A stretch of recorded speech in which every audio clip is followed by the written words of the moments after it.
안녕하세요. 청취자 여러분. 대한민국 중장년층의 마음 한구석을 따뜻하게 채워드릴 채널 사연부스입니다. 자, 그럼 오늘의 사연.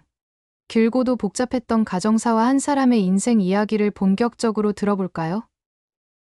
지금부터 함께 시작합니다. 어느 회사 사무실에서 벌어지는 일이라면 대개는 오가는 서류와 바쁜 업무가 전부일 것 같죠. 하지만 이 사연의 주인공인 윤재성 씨에게 회사란 그저 월급을 받고 일하는 곳이 아니라 어쩌면 인생의 커다란 전환점이 된 공간이었습니다. 재성 씨는 올해 48살, 그의 부모님은 재성이가 3살 무렵 돌연 헤어지셨다고 해요. 어린 마음에도 아버지라는 존재가 사라졌다는 느낌은 알 수 있었을 겁니다. 그러나 어머니조차도 몇 년 뒤 사고로 재성을 떠나보냈고 결국 재성은 외가 친척 댁에서 자라게 되었습니다. 온전한 가족이 누리는 당연한 행복을 모른 채 부모님이란 단어만 들어도 마음이 쓸쓸해지곤 했죠. 재성의 친아버지는 떠난 지 오래, 어릴 적부터 재성 곁을 지켜주던 외삼촌은 아버지가 재성과 어머니를 버리고 도망갔다고 말했습니다. 가정폭력이 있었던 것도 아니고 특별한 문제도 없었다는데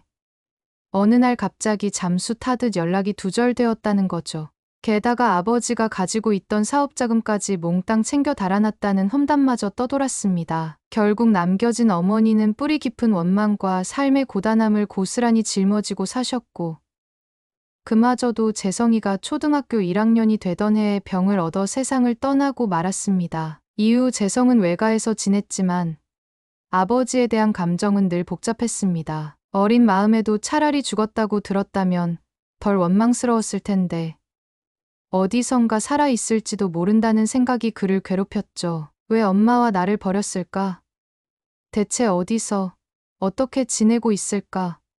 하는 궁금증과 더불어 만약 아버지가 다시 나타난다면 원망부터 하고 싶다는 분노도 함께했던 것입니다. 세월은 흘러 재성은 성인이 되었고 일찍부터 사회생활에 뛰어들어야 했습니다. 가족의 경제적 지원 없이 고학력으로 명문대를 나오는 건 쉽지 않았기에 재성은 일찌감치 고등학교를 졸업하자마자 취업을 택했습니다. 여러 직장을 전전했지만 불경기 속에서 직장을 오래 붙들기는 어려웠습니다. 그러다 비교적 큰 규모의 중소기업 사무직에 자리를 잡게 되었고 그곳에서 꽤 오랫동안 일해왔습니다. 늘 억척스럽게 살아온 재성이지만 누구보다 스스로를 다독이며 가장 없다고 주눅 들지 않고 살아가려 애썼습니다. 그렇게 회사에 입사한 지도 어언 10년이 훌쩍 넘었습니다. 이제는 중견사원, 선배 대접도 받고 후배들도 생겨 어느 정도 자리를 잡았습니다. 그동안 결혼도 하고 자녀도 얻었고요. 다만 가족이라는 것이 자신에게 늘 결핍의 의미로 남아있어 아내나 아이에게만큼은 헌신적으로 대하려고 노력했습니다. 그런데 어느 날부터인가 회사에서 경비나 청소를 도맡아 하는 분이 새로 들어왔는데 좀 묘했습니다. 연세는 70이 가까워 보였어요. 재성은 보통 그런 분들을 그냥 아저씨 혹은 아주머니라고 친근하게 부르며 대했지만 뭔가 모르게 낯설지 않은 느낌이 들었습니다. 눈빛이 익숙하다고 해야 할까요? 혹은 그 시선이 이상하게 재성에게 머무는 기분이 드는 거예요. 처음에는 아무런 생각도 없이 제가 어디서 뵌 적이 있나 정도로만 여겼습니다. 하지만 그분도 재성을 볼 때마다 눈길을 오래 두는 것 같았습니다. 청소가 끝났는지 안 끝났는지 사소한 업무 이야기를 묻는 것 치곤 시선을 떼지 못하더란 겁니다. 그러다 가끔은 회사 복도에서 서로 눈이 마주칠 때마다 그분의 표정이 묘하게 달라지는 걸 느꼈습니다. 무언가 말하고 싶은 듯 망설이는 표정, 때론 미안함이 섞여 있는 듯한 표정. 재성은 속으로 이분이 나한테 뭔가 불만이라도 있으신가? 아니면 내가 뭘 잘못한 건가? 싶어 불편하기도 했습니다. 어느 날 우연히 탕비실에서 마주쳤는데 그분이 먼저 말을 걸어오시더군요. 안녕하세요, 과장님. 날씨가 춥네요. 커피 한 잔 드시고 가세요. 재성은 깜짝 놀랐습니다. 그냥 경비 청소직으로 일하시는 분이라면 사무직 직원의 직급까지 세세히 알지 못하는 경우가 많거든요. 물론 나이 드신 분이 조곤조곤 회사 사람들 얘기를 들으며 알 수도 있지만 뭔가 예사롭지 않게 보였습니다. 안녕하세요. 괜찮으시면 드시죠. 저는 괜찮습니다. 재성은 대답하고 서둘러 탕비실을 빠져나왔지만 등 뒤로 느껴지는 시선 때문에 마음이 무겁게 가라앉았습니다. 순간 어쩐지 심장이 두근거렸다고 할까요? 그에게 그런 낯선 불안감을 주는 노인의 정체가 점점 궁금해졌습니다. 며칠 후 퇴근 무렵 재성은 엘리베이터가 고장나 계단을 이용하게 되었습니다. 그 늦은 시간에도 회사 건물을 청소하느라 고생하시던 그 노인과 또 마주쳤습니다. 마침 고층 사무실에서 일하고 있던 터라 두 사람은 좁은 계단을 함께 내려가야 했습니다. 재성은 인사 정도만 건네고 조용히 걸어 내려가려 했는데 뜻밖에도 그 노인은 조심스레 말을 꺼냈습니다. 혹시 윤재성 씨 맞지요? 재성의 발걸음이 순간 멈췄습니다. 회사에서 일반적으로 쓰는 호칭인 과장님이 아니라 자기 본명을 또렷이 부르는 데다 매우 진지하고 떨리는 목소리였습니다. 재성은 놀람과 불쾌함이 동시에 몰려왔습니다. 저를 어떻게 아시죠? 그 노인은 한참을 망설이다가 머뭇거리며 대답했습니다. 내가 미안하다. 정말 미안하다. 그 순간 재성은 화가 치밀었어요. 이 사람이 정신이 이상한 건가? 아니면 무슨 범죄라도 저지르려 하나? 하는 의심까지 들었습니다. 과거에 알던 적도 없고 본 기억도 없으니 갑자기 사과를 한다는 말이 안 되었죠. 하지만 노인의 눈가가 붉게 물든 모습을 보니 그냥 무작정 화부터 내기도 애매했습니다. 왜 제 이름을 아시는데요? 죄송하지만 저랑 무슨 관련이 있으신 거죠? 재성아, 미안하다. 아버지가 아니.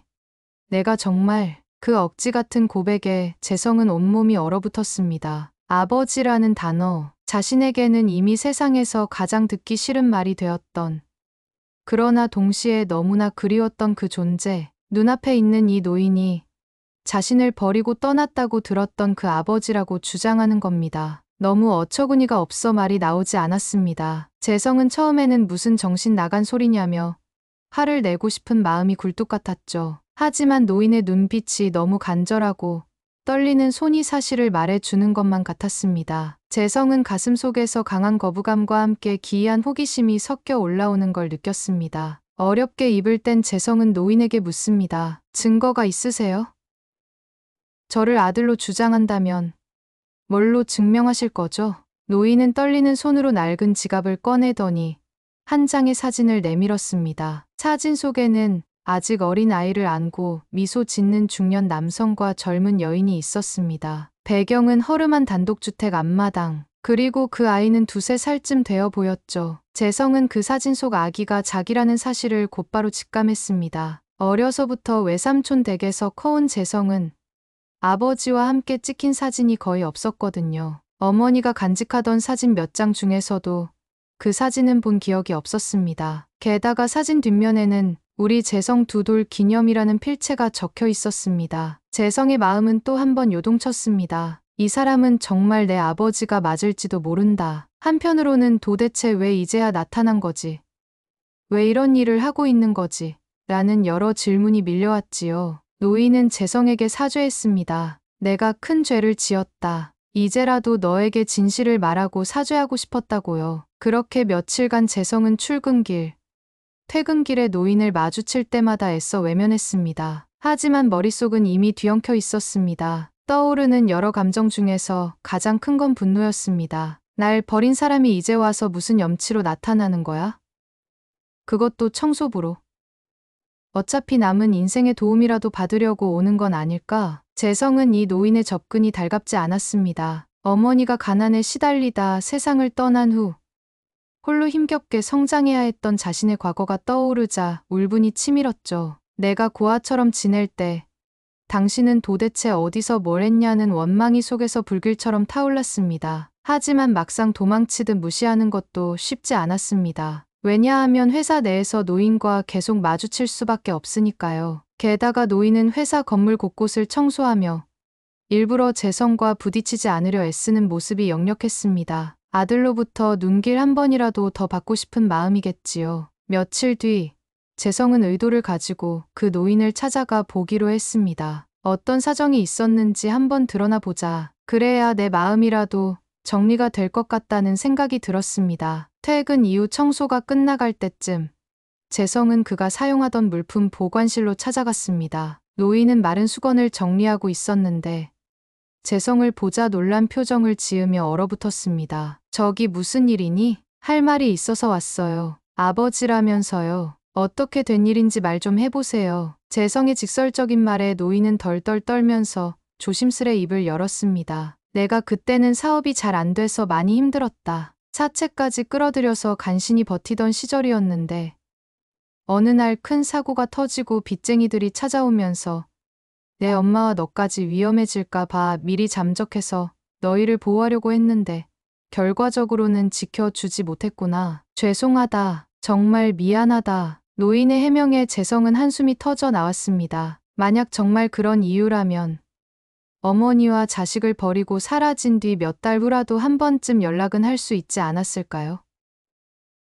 재성은 차마 격한 감정을 쏟아내지는 않았지만 그럼에도 머릿속은 혼란스러웠습니다. 노인은 말을 이어갔습니다. 그렇게 도망쳤어도 늘 마음 한구석이 찢어졌다. 그런데 엄마가 병으로 세상을 떠났다는 걸 뒤늦게 전해 들었어. 그때 한 번에 모든 게 무너졌다. 내가 없는 사이에 너에게 무슨 일이 일어날지 알면서도 제대로 찾아가 보지 못했고 면목이 없었다. 재성은 그 말이 사실인지 의심도 했지만 노인의 흐릿한 눈동자 속 후회는 거짓 같지 않았습니다. 그럼에도 쉽게 용서하기엔 40여 년 넘게 쌓인 시간이 있었습니다. 게다가 어머니가 세상을 떠날 때 느꼈을 원망, 어린 자신이 경험해야 했던 결핍과 고통을 어찌 한두 마디로 해결할 수 있을까요? 솔직히 말해서 지금 와서 이렇게 나타나시면 전 너무 혼란스러워요. 이게 정말 저를 위한 일이라고 생각하세요? 저한테 무슨 도움을 주시려고요? 재성은 그 자리에서 울음을 터뜨릴 뻔했지만 가까스로 참았습니다. 노인은 고개를 떨군 채 대답했습니다. 아무것도 바라지 않는다. 이미 늦은 줄은 안다. 하지만 한 번만이라도 제대로 사과하고 싶었다. 그리고 내가 잘 살고 있는지 직접 보고 싶었다. 그거 하나뿐이다. 그 말에 재성은 잠시 침묵했습니다. 실제로 노인은 그 회사의 청소부로 일한다 해도 재성에게 금전적인 요구를 한 적이 없었습니다. 오히려 며칠 동안 자신을 피하고 거칠게 대한 재성에게 상냥하게 대해 주었죠. 그 모습이 정말로 미안해서 가까워지고 싶어 애쓰는 마음이겠구나 하는 생각을 들게 했습니다. 그러나 마음의 문이 쉽게 열릴 리 없었습니다. 재성은 단호하게 말했습니다. 죄송하지만 전 지금 가족이 있고 저 나름대로 꾸려온 삶이 있어요. 이 회사에서 계속 일하시려거든 저한테는 말 걸지 마세요. 저는 아버지라 부를 수도 없고 부르고 싶지도 않습니다. 그리고 재성은 그 자리에서 돌아서 버렸습니다. 그날 밤 재성의 마음엔 온갖 생각이 밀려와 잠을 이루지 못했습니다. 아내에게조차 이 일을 얘기하지 않았습니다. 어떻게 말해야 하나.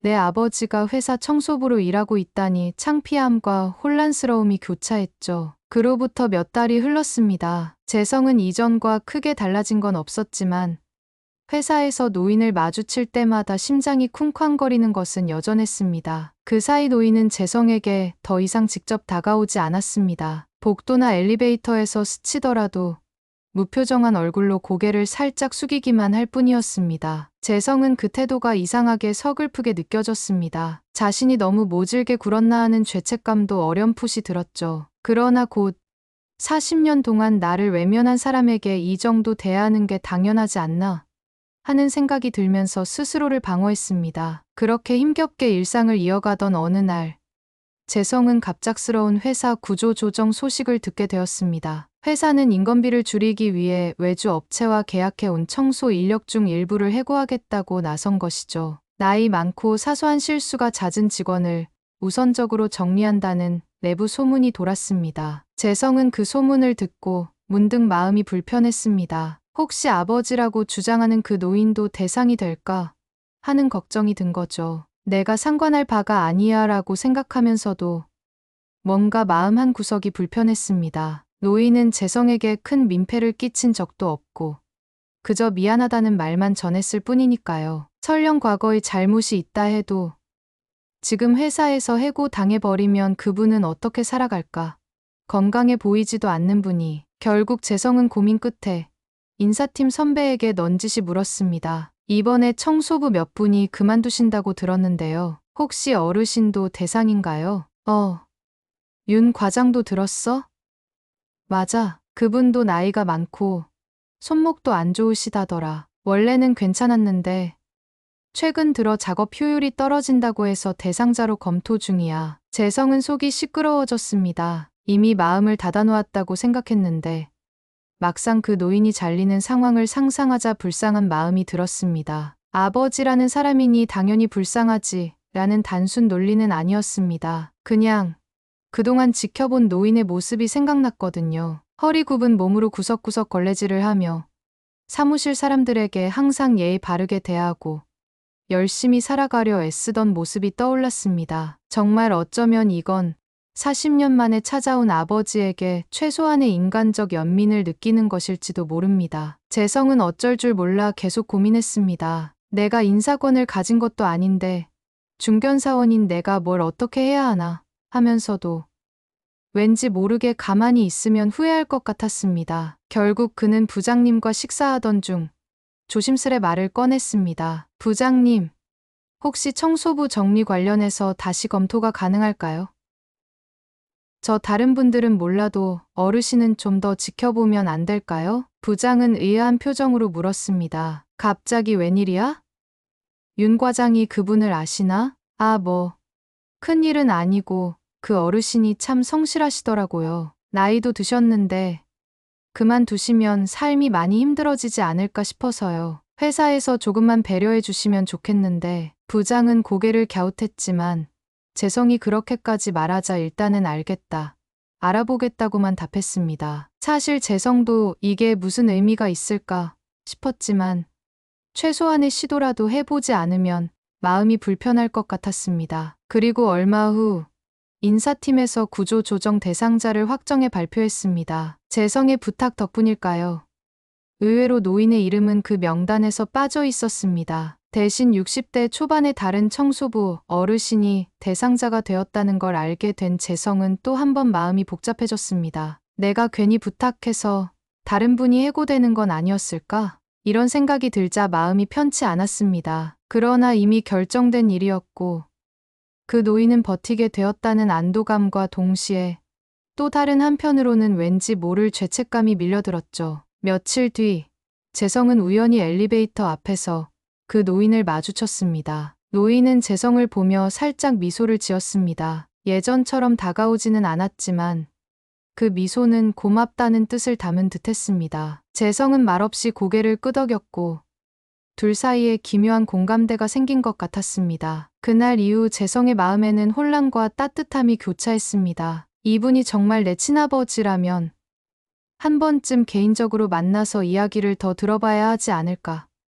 어머니가 돌아가시기 전에 어떤 일이 있었는지, 정말로 그가 말한 사정이 전부였는지, 그리고 이분은 지금 어떤 삶을 살고 있는지 궁금한 것들이 늘어났습니다. 하지만 쉽사리 용기가 나지 않았습니다. 괜히 가족이란 사실이 동료들에게 알려지면 저 집안이 막장이구나 하는 소문만 날 것 같아서 부담스러웠거든요. 재성은 이미 사회적 지위와 체면을 챙길 수밖에 없는 나이가 되었고 가족이 있는 가장이니만큼 섣불리 감정에 치우칠 수 없었습니다. 그렇게 시간이 흐르며 재성은 마음을 접으려 했습니다. 회사에서는 연말 결산으로 바쁘고 집에서는 자녀의 진학 문제로 정신없었죠. 그 와중에 노인과 교류할 틈은 없었고 노인도 재성에게 말을 걸지 않았습니다. 그러던 어느 겨울밤 재성은 야근을 하다 심한 눈이 내리는 걸 보고 퇴근을 서둘렀습니다. 회사 건물 현관으로 나서는데 노인이 입구에서 어정쩡하게 서 있는 모습이 보였습니다. 뭔가 불안정하게 비틀거리며 두리번거리고 있었어요. 자세히 보니 노인의 얼굴이 파랗게 질려 있었고 왼쪽 팔을 심하게 부여잡고 있었습니다. 어르신, 괜찮으세요? 어디 다치셨어요? 팔이 아까 미끄러져서. 노인은 제대로 힘을 주지 못했고 재성은 깜짝 놀라 달려가 부축했습니다. 다친 팔이 부러진 건지 아니면 탈골된 건지 상태가 심각해 보였습니다. 그 순간 재성의 마음엔 아버지라면서라는 복잡한 심정이 다시금 피어났습니다. 아무리 원망이 있어도 눈앞에서 고통을 호소하는 노인을 그냥 지나칠 수는 없었죠. 결국 재성은 그를 부축해 가까운 응급실로 향했습니다. 응급실에서는 노인의 팔이 골절되었다고 진단했습니다. 깁스를 해야 했고 당분간 일하기 힘들 거라 했죠. 그런 상황에서 재성이 노인을 혼자 두고 돌아서기엔 마음이 불편했습니다. 가족이나 보호자가 필요한데 알고 보니 노인은 혼자 생활하고 있었습니다. 아버지라고 주장하는 분이 이렇게까지 외롭게 지내고 있었다니. 재성은 노인을 도우며 복잡한 감정에 휩싸였습니다. 왜 혼자 사세요? 가족 없으세요? 그러니까 재성아, 내가 전부였는데 그래서. 노인은 더 이상 말을 잇지 못했습니다. 아픈 몸을 이끌고 힘겹게 미소를 지으려 애썼지만 그 모습이 너무 처연해 보였습니다. 재성도 괜히 울컥해서 눈물이 날 뻔했지만 애써 고개를 돌렸죠. 당분간 일 못하시니 생활비는 괜찮으세요? 괜찮다.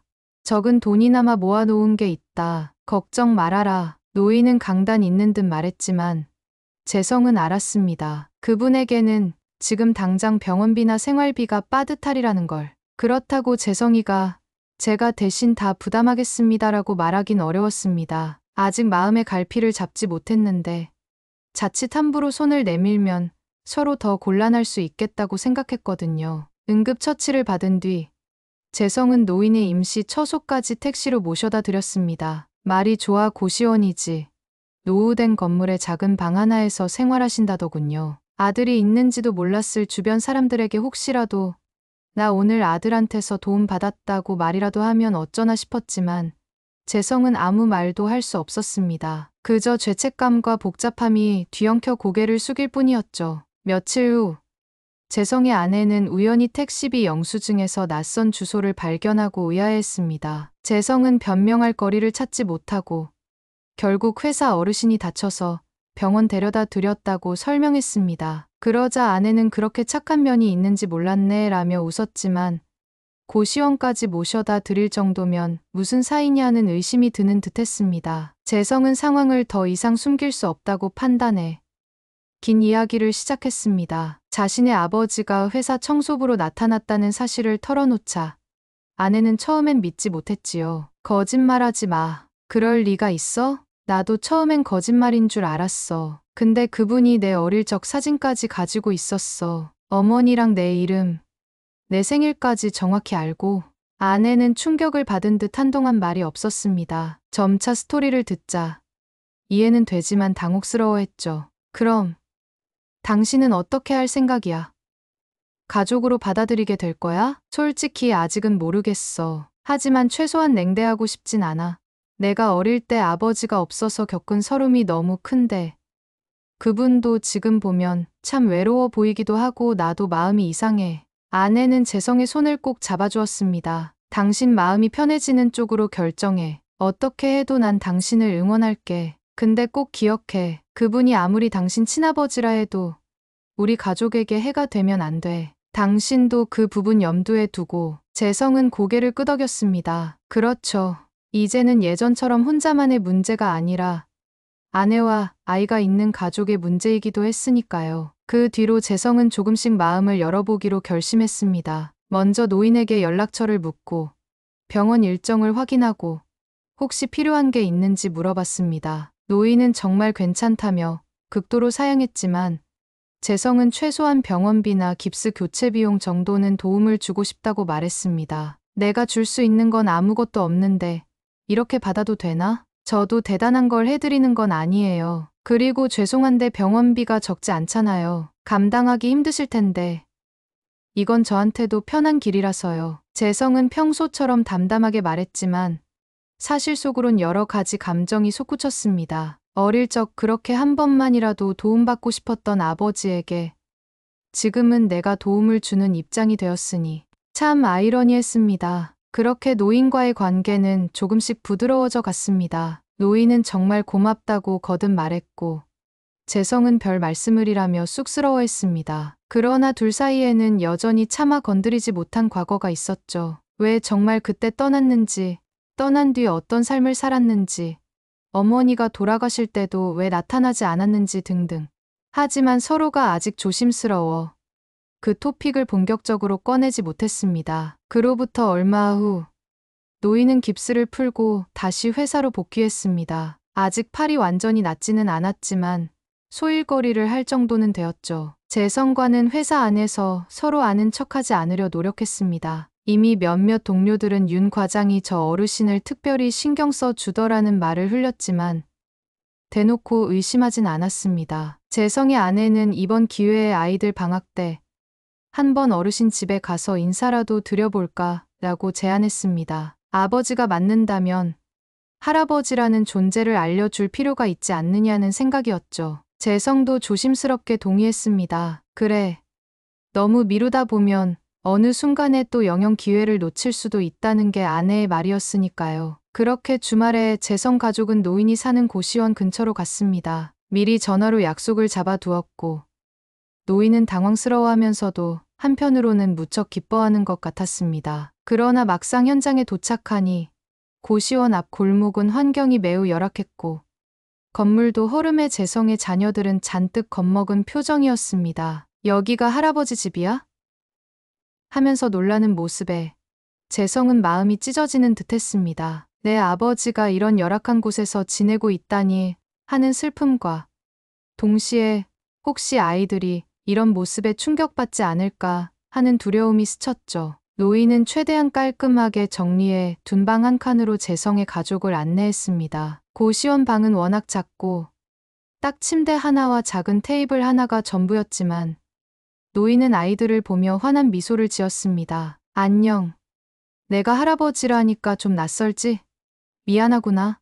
우리 손주들 너무 예쁘다. 재성의 아들은 초등학교 6학년, 딸은 초등학교 3학년이었습니다. 낯선 환경과 낯선 할아버지 앞에서 낯가림을 했지만 아내가 미리 교육해둔 덕에 안녕하세요라며 조심스레 인사를 건넸습니다. 노인은 눈물이라도 흘릴 듯한 표정으로 아이들의 머리를 쓰다듬으며 사탕 봉지를 건네주었습니다. 이게 뭐라고 할아버지가 초콜릿도 준비했어. 아이들은 당황스러우면서도 어색한 미소로 받았습니다. 한편 재성은 이런 상황이 묘하게 가슴을 찔렀습니다. 내가 애들 어릴 적에 이런 할아버지의 모습 하나 보여주지 못했구나. 그리고 저분도 이제야 손주들을 처음 보게 되는구나 서글펐습니다. 노인은 창피했는지 방 안에 가족을 오래 앉혀두지 않고 근처 식당으로 이동하자고 했습니다. 얼마 전 받았던 재성의 병원비 도움도 있으니 이번 식사만큼은 본인이 부담하겠다고 주장했습니다. 재성의 아내는 그냥 저희가 사겠습니다 했지만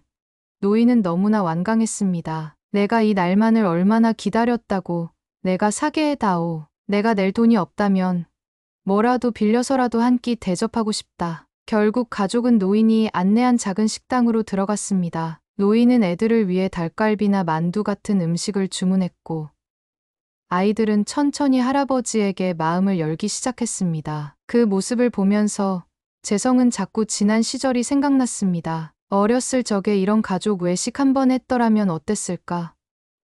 내가 아버지를 미워하면서도 이런 순간을 그려본 적이 있었는데, 그리고 식사가 어느 정도 진행되었을 때 노인은 재성에게 작게 물었습니다. 혹시 내 어머니, 그러니까 내 엄마 돌아가실 때 내가 가보지도 못했는데 많이 힘들어하셨니? 많이. 엄마는 아버지 아니, 당신을 평생 원망하며 사셨어요. 빚쟁이들이 찾아왔었고 그 일 때문에 엄마도 많이 고생했죠. 그래서 도망갔다고 들었습니다만 그런 거 다 떠나서 한 번이라도 찾아왔으면 좋았을 텐데 왜 안 왔나요? 재성의 아내와 아이들은 대화 내용을 자세히 듣고 있지 않았지만 표정이 심각해진 두 사람의 분위기를 눈치채고 있었습니다. 노인은 잔을 내려놓으며 힘겹게 입술을 깨물었습니다. 그래, 맞다. 내가 무책임했다. 그저 그 상황을 어떻게 수습할지 몰랐다. 너희가 위험해질까 봐 떠난 것도 있지만 시간이 지날수록 돌아갈 용기가 없어졌어. 빚쟁이들은 나중에야 정리가 됐고 그때 돌아오려고 했지만 이미 너희가 행방을 옮겼다는 소문만 들었지. 연락할 방법이 없었어. 재성은 이게 변명인지 진심인지 혼란스러웠지만 적어도 노인이 눈앞에서 보여주는 후회만큼은 거짓이 아니라 생각했습니다. 그날 식사는 조용히 마무리되었고 가족은 노인과 작별을 나눴습니다. 헤어질 때 노인은 아내와 손주들에게 머리 숙여 인사했습니다. 이렇게라도 뵐 수 있어서 정말 감사하다. 혹시 너희에게 피해가 되지 않으면 다음에도 또 만나고 싶다. 아내는 긍정도 부정도 아닌 애매한 미소로 답했습니다. 재성은 마음속에서 무언가 크게 움직이는 느낌을 받았고 집으로 돌아가는 길 내내 말수가 적어졌습니다. 그날 이후 재성은 스스로에게 질문했습니다. 나는 이분을 과연 내 아버지로 받아들이고 용서할 수 있을까? 시간이 더 지나기 전에 한 번은 과거의 상처를 정면으로 마주해야 할 것만 같았습니다. 더 이상 미루다가는 평생 한이 될 것 같았거든요. 그래서 재성은 어느 조용한 오후 회사 휴게실로 그 노인을 불렀습니다. 일부러 다른 직원이 없는 시간을 택했죠. 노인은 쭈뼛거리며 들어왔고 재성은 차를 내리며 의자를 권했습니다. 저희 아이들이랑 만나 주셔서 감사해요. 아이들도 낯설긴 했지만 점점 익숙해지고 있어요. 정말 고마워. 내가 이렇게라도 손주를 볼 수 있다니. 노인은 애틋함을 숨기지 못했습니다. 재성은 숨을 고르고 본론을 꺼냈습니다. 솔직히 말씀드리면 지금도 아버지를 마음으로 받아들이긴 힘들어요. 하지만 미워하기만 하기엔 제 인생도 너무 힘들었고 이제는 용서하고 싶은 마음이 있어요. 그리고 당신도 저와 어머니를 정말 미안해한다는 게 느껴지거든요. 노인의 눈에 눈물이 그렁그렁 맺혔습니다. 정말 고맙다. 재성아, 내가 어떤 말을 해도 내가 겪었을 고생이 사라지진 않겠지. 그래도 이 아버지를 조금이라도 이해해 준다면 더 이상 바랄 게 없다. 그날 재성은 어머니에 대한 이야기를 자세히 전했습니다. 어머니가 어떻게 세상을 떠났고 어떤 고통을 겪었는지, 그리고 자신이 자라오며 느꼈던 결핍과 아버지에 대한 원망.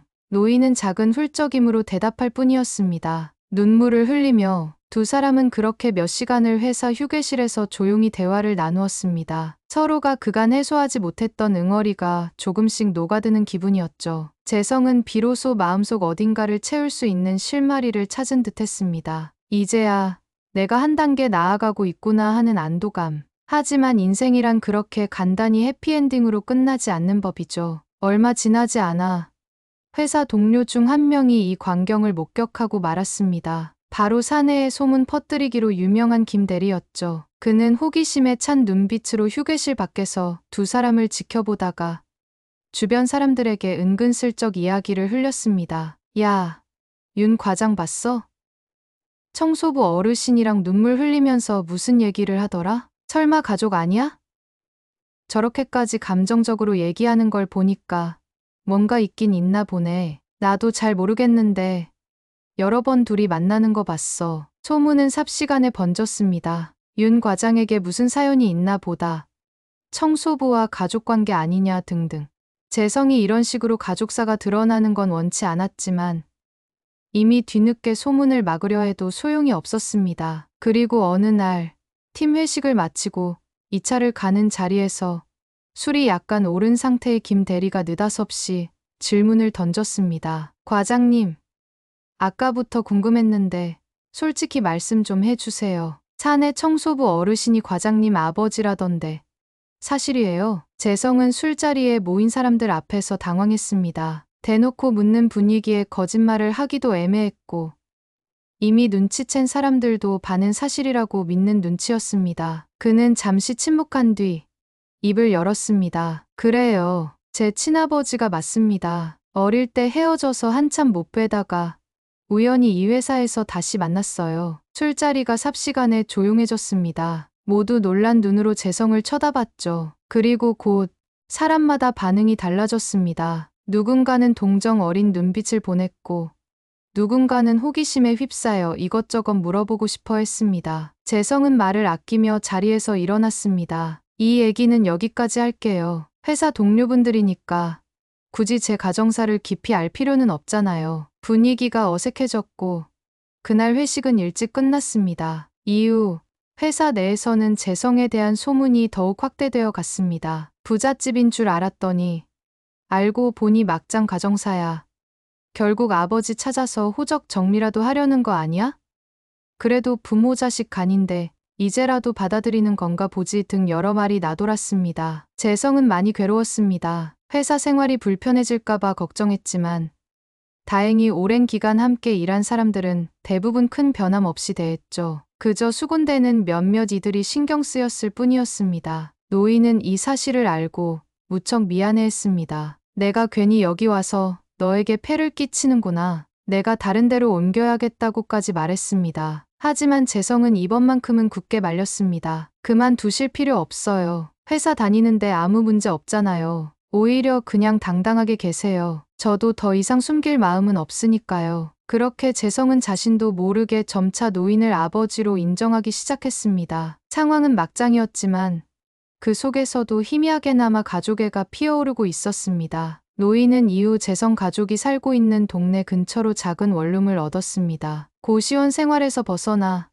비록 열악해도 조금 더 나은 환경을 찾게 된 것이죠. 재성과 아내는 사정이 허락하는 선에서 보증금 일부를 지원해 드렸고 노인은 감사하다는 말만 거듭했습니다. 주말이면 노인이 재성 가족 집으로 찾아와 식사를 하기도 했습니다. 아이들도 처음에는 어색했지만 할아버지를 조금씩 받아들였습니다. 함께 TV를 보며 웃기도 하고 노인이 들려주는 옛날 이야기에도 귀를 기울였습니다. 우리 가족이란 걸 온전히 인정하기엔 시간이 더 걸리겠지만 적어도 남은 아니었습니다. 노인 역시 재성이 가족에게 부담을 주지 않으려 노력했습니다. 한편으로는 내가 이 나이에 무슨 소용이 있겠냐.